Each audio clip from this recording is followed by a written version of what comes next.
Friends, ഞാൻ റസിൻ, ഞാൻ വിഷ്ണു. എല്ലാവർക്കും രമേശ് സുരേഷ് ബ്ലോഗ്സിൻ്റെ പുതിയ വീട്ടിലേക്ക് ഹാർദമായ സ്വാഗതം. കൂടെ നമ്മുടെ അർജുനൊരുക്കുണ്ട്. അവൻ ജോലിക്ക് പോകാണ്ട് ഞങ്ങൾ കറങ്ങാനിറങ്ങിയിരിക്കുകയാണ്. നാളെ ഞങ്ങൾ ഒന്നിച്ച് കറങ്ങാനിറങ്ങുന്നുണ്ട് മുംബൈയുടെ തെരുവോരങ്ങളിൽ. അത് പ്രസിദ്ധമായ നടക്കുകയാണ്. ഇന്നെന്താ കാണാൻ പോകുന്നത് ഞങ്ങൾക്ക് അറിയത്തില്ല. ആദ്യം പോയി നോക്കണം എന്തെങ്കിലും കാണാൻ പറ്റുമോ എന്ന്. ഇപ്പം ഞങ്ങൾ അടുത്തുള്ള റെയിൽവേ സ്റ്റേഷനിലേക്ക് ഓട്ടോയിൽ പോയിക്കൊണ്ടിരിക്കുകയാണ്. എൻ്റെ വിഷ്ണു സൈഡിലത്തെ ഓരോ കാഴ്ചകൾ പകർത്തുകയാണ്. എന്തിനാണെന്ന് പോലും അറിയാതെ എന്താണ് ആരാണ് ഇവരിതുപോലെ GB കണക്കിന് ഷൂട്ട് ചെയ്ത് എനിക്ക് തരും. നീ എന്തെങ്കിലും ഉണ്ടാക്കാൻ. മുള്ളുണ്ട് റെയിൽവേ സ്റ്റേഷൻ. സ്റ്റെയർ കയറാൻ മതി, അതുകൊണ്ട് നമുക്ക് എക്സ്കലേറ്റർ വഴി കയറാൻ വേണ്ടി ഇതുവഴി പോവാണ്. ബാർ, നമ്മൾ ആ അവസാനത്തെ ബാർ മാത്രമേ കാണത്തുള്ളൂ. അതെന്താ അങ്ങനെ കാണത്തില്ല, ബാർ മാത്രം.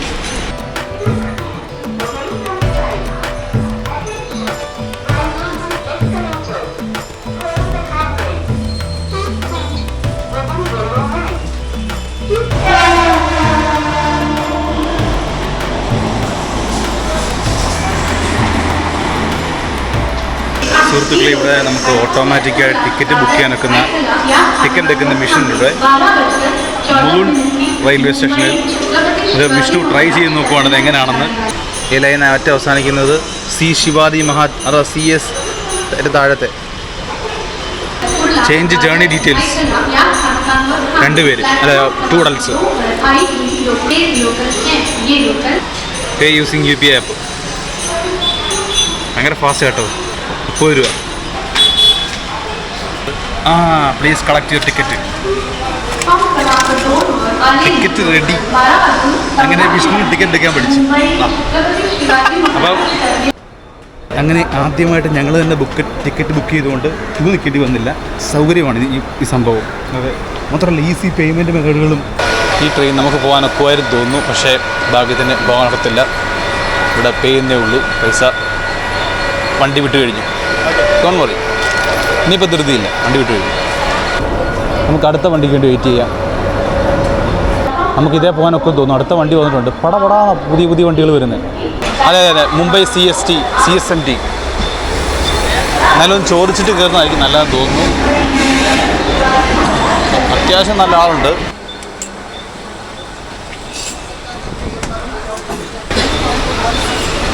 അത്യാവശ്യം നല്ല ആളുണ്ട്. എന്നാലും വലിയ തെള്ളില്ല അല്ലേ, വലിയ തിരക്കില്ല.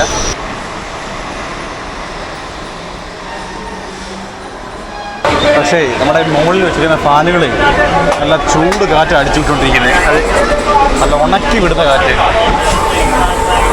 കച്ചവടമാണ്. പേഴ്സിൻ്റെ കച്ചവടം. ഈ പേഴ്സിൻ്റെ കച്ചവടം മാത്രമല്ല, വേറെ കച്ചവടമുണ്ട്. ട്രെയിനിൻ്റെ സൈഡിൽ തൂങ്ങിക്കിടന്നുള്ള യാത്ര ഇവിടുത്തെ ഒരു സ്പെഷ്യാലിറ്റിയാണ്. ഭയങ്കര ബിൽഡിംഗ് ഉണ്ട്, വലിയ റോഡുകളുടെ വികസനങ്ങൾ വരുന്നുണ്ട്, പാലങ്ങളും. അതോടൊപ്പം ഇവിടുത്തെ ഏറ്റവും പ്രധാന കാഴ്ചയാണ് ഇവിടുത്തെ സ്ലംസ്. ഈ ബിൽഡിങ്ങൊക്കെ ഉണ്ടോ സുഹൃത്തുക്കളെ? എന്നാ ഹ്യൂജാണ്. അതെ, ഇവിടെ മൊത്തം വെണ്ടക്കൃഷിയാണ്. മുംബൈ യാത്ര തുടരുമ്പോൾ ഈ ട്രെയിൻ യാത്ര നേരെ CST-ലേക്കാണ്. ഛത്രപതി ശിവജി ടെർമിനസ്. എനിക്കൊന്ന് ഫാസ്റ്റ് ട്രെയിൻ അല്ല നമ്മൾ പോകുന്നത്, അല്ല സ്ലോ ആണ്. അല്പം ദൂരം കൂടി യാത്രയാണെങ്കിലും സീറ്റുകൾ ഇരിക്കാൻ പലയിടത്ത് വെച്ച് കിട്ടിയെങ്കിലും തടസ്സങ്ങൾ കൂടാതെ വിശാലമായി കാഴ്ചകൾ കാണാൻ ഞങ്ങൾ അതിന്റെ വാതിൽക്ക് തന്നെ നിൽക്കുവാണ്. അതുമാത്രവുമല്ല, ഈ സബർബൻ ട്രെയിൻ യാത്രയുടെ ഒരു പ്രത്യേകത തന്നെ ഇതിന്റെ വാതിൽക്കൽ തൂങ്ങി നിന്നുള്ള യാത്രയാണ്. മുലൂണ്ടിൽ നിന്നുമുള്ള യാത്രയിൽ ഏകദേശം 10-16 സ്റ്റേഷനിൽ സ്റ്റോപ്പുണ്ട്. വഴിയിലുള്ള എല്ലാ കാഴ്ചയും കാണിച്ചില്ലെങ്കിലും കുറച്ച് കാഴ്ചകൾ കാണിക്കാം. മിസൈൽ സിസ്റ്റങ്ങളൊക്കെ ഇതെന്തോ ഡിഫൻസ് കമ്പനി വല്ലതാണല്ലോ.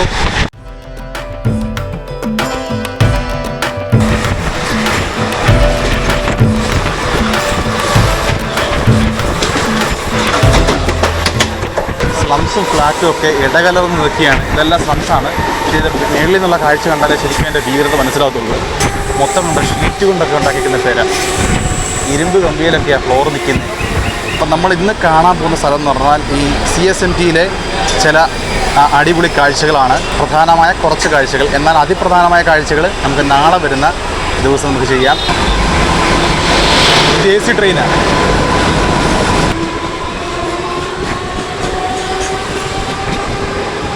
ഈ സർവീസിൻ്റെ പ്രത്യേകത എന്ന് പറഞ്ഞാൽ ഇത് രാവിലെ 5 മണിക്ക് ഈ സർവീസ് തുടങ്ങുന്നത് രാത്രി 12 മണി വരെ ഉണ്ട്.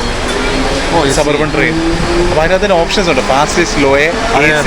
രാത്രി 12 മണി വരെ എന്ന് വെച്ചാൽ ഈ ഇവിടുത്തെ ഈ സിറ്റി എന്തുമാത്രം ടൈം വർക്ക് ചെയ്യുന്നുള്ളതിൻ്റെ ഒരു തെളിവാണ്. അതെ അല്ലേ? ഇത് സ്ലോ എന്നൊക്കെ പറഞ്ഞാലും ഈ മറ്റേ സാധാരണ ട്രെയിൻ പോലെ പിടിച്ചെടുത്തൊന്നുമില്ല. അല്ല, എടാ നമ്മൾ കണ്ടില്ലായിരുന്നു ഇതിൽ അടുത്ത ട്രെയിൻ ഉടനെ വരുന്നത്.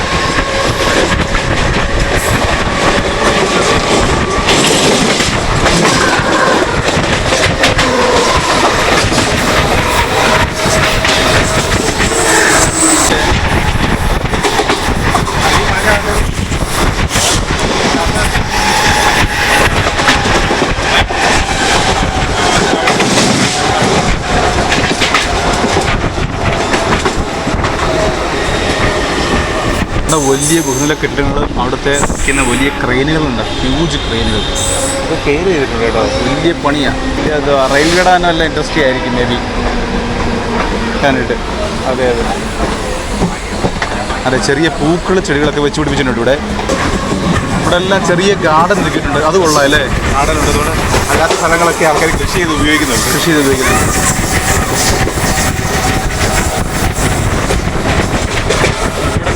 ദൂരെ വലിയ വലിയ ബിൽഡിങ്ങുകൾ കാണാം.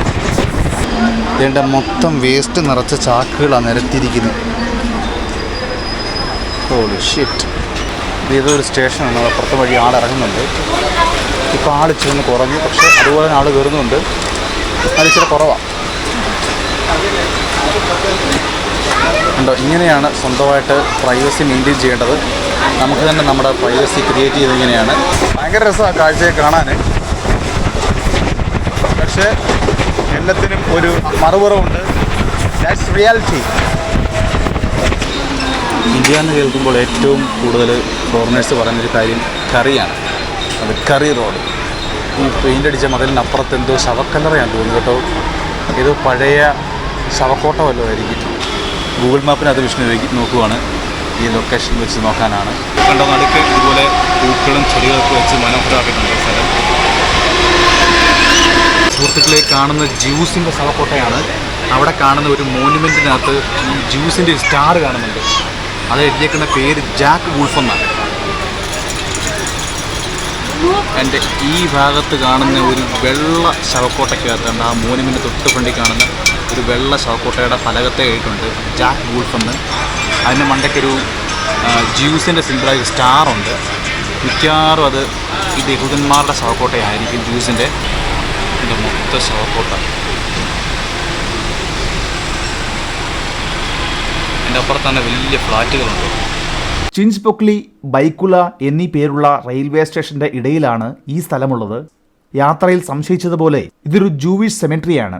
1878 ബോംബെയിലുള്ള പ്രമുഖ വ്യാപാരിയും ബാങ്കറുമായിരുന്ന ഏലിയാസ് ഡേവിഡ് സാസൂൺ 1868 ഷാങ്ഹായിൽ വെച്ച് മരണമടഞ്ഞ തന്റെ മകൻ ജോസഫിന്റെ സ്മരണയ്ക്കായി ചിൻച്പൊക്ലി റെയിൽവേ സ്റ്റേഷന് സമീപം സ്ഥാപിച്ച ഒരു ജൂത സെമിത്തേരിയാണിത്. 1000-ലധികം ശവക്കുഴികൾ നിറഞ്ഞ 2 ഏക്കർ വിസ്തൃതിയുള്ള ശ്മശാന ഭൂമി. ഇന്നും അവിടെ 100-ൽ പരം ആളുകൾ മാത്രമുള്ള ബാഗ്ദാദി ജൂതന്മാർ ഈ സെമിത്തേരി ഉപയോഗിക്കുന്നു. 2024 ജർമ്മനിയിൽ നിന്നും എത്തിയ ജൂതന്മാരുടെ ലീഡർഷിപ്പിൽ ചില റെസ്റ്റോറേഷൻ വർക്കുകൾ നടത്തി ഒരു ഹെറിറ്റേജ് പ്ലേസ് ആക്കി മാറ്റി എന്നാണ് ലഭിക്കുന്ന അറിവ്. മുംബൈക്ക് ജൂതന്മാരുമായുള്ള ബന്ധം വിശദമായി നമുക്ക് വരും വീഡിയോയിൽ കാണാം. അതിന് അവസരം വരുന്നുണ്ട്.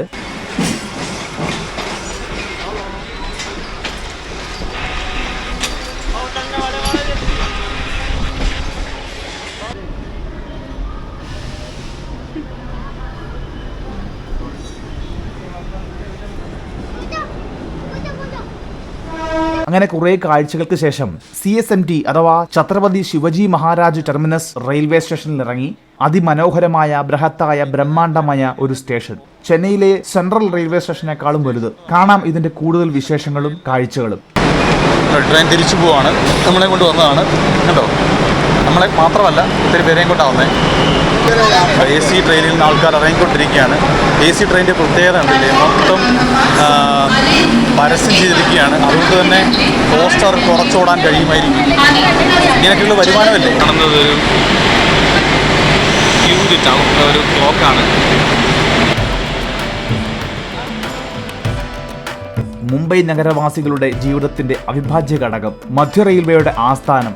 ഇന്ത്യയിലെ ബ്രിട്ടീഷ് ഭരണകാലത്തെ നിർമ്മാണങ്ങളിൽ ഒന്ന്. 1878 നിർമ്മാണം ആരംഭിച്ച ഇതിന്റെ പണി പൂർത്തിയാക്കാൻ 10 വർഷത്തിലധികം എടുത്തു. ഇവിടെ TTR ചെക്ക് ചെയ്യുന്നുണ്ട്. ഫുൾ CCTVയുടെ കൺട്രോളിലാണ്. 360 ക്യാമറയും അല്ലാത്ത എല്ലാ കൺട്രോളും ഇവിടെ ഉണ്ട്. ഓരോ സ്ഥലങ്ങളിലേക്ക് പോകാൻ കാണിച്ചുകൊണ്ടുള്ള ഹിൻ ബോർഡുകൾ ഇവിടെ ഉണ്ട്. ഛത്രപതി ശിവജി മഹാരാജ് ടെർമിനസ്. ഓരോ പ്ലാറ്റ്ഫോമിലേക്ക് പോകാനും AC വെയിറ്റിംഗ് ലോഡ്ജ്, ടോയ്ലറ്റ് അങ്ങനെയുള്ള സ്ഥലങ്ങളൊക്കെ കാണിക്കുന്ന സ്ഥലമാണ്. ഹിൻ ബോർഡാണ്. ഫുൾ കളർഫുൾ പരസ്യ ബോർഡുകളും ഒക്കെ നിറഞ്ഞ ഒരു അടിപൊളി സ്ഥലമാണ്. ട്രെയിനുകളൊക്കെ നിരത്തിയിട്ടിരിക്കുന്നുണ്ടോ. ഇഷ്ടംപോലെ പ്ലാറ്റ്ഫോമുകളുണ്ട്. ഭയങ്കര ഹിസ്റ്റോറിക്കൽ ബിൽഡിംഗ് കൂടാണ്. ഇതിനെ മോഡിഫൈ ചെയ്തായിരിക്കും മെയിൻറ്റെയിൻ ചെയ്തുകൊണ്ടിരിക്കുന്നത്. നടുക്കൂടെ നമുക്ക് നടന്നു നോക്കാം. ഭംഗിയേറി ഇതിൻ്റെ ഭാഗങ്ങൾ കാണാം. ഇതിൻ്റെ ഈ ഓരോ തൂണുകളുടെ മണ്ടയ്ക്കുള്ള ആർക്കിടെക്ചർ കണ്ടോ. ഇതെനിക്ക് തോന്നുന്നു നൈറ്റ് ടൈമിൽ ലൈറ്റ് കത്തുമായിരിക്കും മേ ബി. പിന്നെ ഈ ഗ്ലാസ്സിലുള്ള കളർ വർക്കുകൾ ഭയങ്കര ബ്യൂട്ടിഫുൾ ആയിട്ടുണ്ട്. നിങ്ങൾക്ക് കാണുമെന്ന് പ്രതീക്ഷിക്കുന്നു. അതിൻ്റെ പുറത്തോട്ട് ഇറങ്ങിക്കഴിഞ്ഞാൽ ഇവിടെയാണ്. ഇവിടെയും ഉണ്ട് ട്രെയിനിൻ്റെ സ്റ്റോപ്പുകൾ. യെസ്, അങ്ങോട്ടും ഉണ്ട് ട്രെയിനിൻ്റെ സ്റ്റോപ്പുകൾ.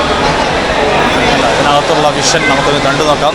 ഛത്രപതി ശിവജി മഹാരാജ് ടെർമിനൽ. തിങ്ങി നടക്കുന്ന ആളുകൾ.